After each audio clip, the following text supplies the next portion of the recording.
Preview.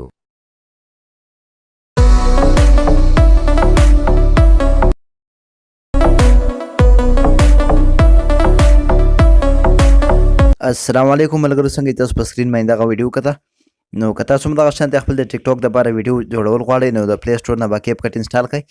د هغې نه وروسته به تاسو ته زما د ویډیو په ډسکرپشن کې یو لینک میلاو شي، نو تاسو به په دغه لینک باندې کلیک کړئ. کله چې تاسو په دغه لینک باندې کلیک کړئ نو تاسو به بیا دلته راولي، دلته نه به تاسو په دې یوز ټمپلیټ ان کیپ کټ باندې کلیک کړئ. د دې نه وروسته ملګرو تاسو به دلته نه په دې یوز ټمپلیټ باندې کلیک کړئ او فوټوز ته به راشئ. په دې کې چې ستاسو نه څومره تصویران غواړي نو هغه تصویران به تاسو دلته نه په دې کې اډ کړئ. نو کله چې ملګرو دغه تصویران تاسو په دې کې اډ شي بیا به دلته نه په دې نیکسټ باندې کلیک کړئ. نو څنګه چې تاسو په نیکسټ باندې کلیک کړئ دغه ویډیو به ستاسو تیاره شي. تاسو په سکرین باندې کتی شئ نو دا بیا ځان سره سمپل په ګیلري کې سیو کړئ، بیا په دې ایکسپورټ باندې به کلیک کړئ، ایکسپورټ ویداوټ واټر مارک باندې به کلیک کړئ. نو دغه ویډیو به ستاسو په ګیلري کې سیو شي. بیا به د دې تاسو اواز څنګه چینج کوئ د هغې طریقه هم درته ښیم.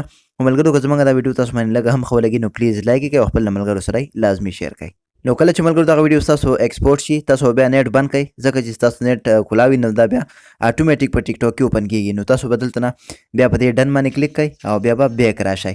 نو څنګه تاسو بیک راشئ بیا به دلته په دې نیو پروجیکټ باندې کلیک کړئ، دلته نه به ویډیوز ته راشئ. کومه ویډیو چې اوس موږ د کیپ کټ نه ایکسپورټ کړله دغه ویډیو باندې به کلیک کړئ او ایډ باندې به کلیک کړئ. نو دغه ویډیو به ستاسو په کیپ کټ کې ایډ شي. بیا به د ویډیو اخر سر ته راشئ، دلته کیپ کټ یو لوګو راځي په دې به کلیک کړئ، دا به دلته نه ختمه کړئ. اوس په خپل په دې ویډیو باندې کلیک کړئ، ایسته والیوم ته به راشئ، په دې به کلیک کړئ، د دې اواز به بند کړئ. اوس په آډیو ته راشئ، ایکسټریکټډ ته به راشئ او په دې کې تاسو د کومې ویډیو آډیو لګول غواړئ هغه ویډیو به دلته نه راواخلئ. امپورټ ساوند اونلی باندې به کلیک کړئ. نو د دغې ویډیو آډیو چې کوم دی هغه به ستاسو په دې ویډیو کې هم ایډ شي. نو ملګرو ډېر زیات اسان طریقه وه، په دې طریقې سره تاسو خپله دا ویډیو تیارولی شئ.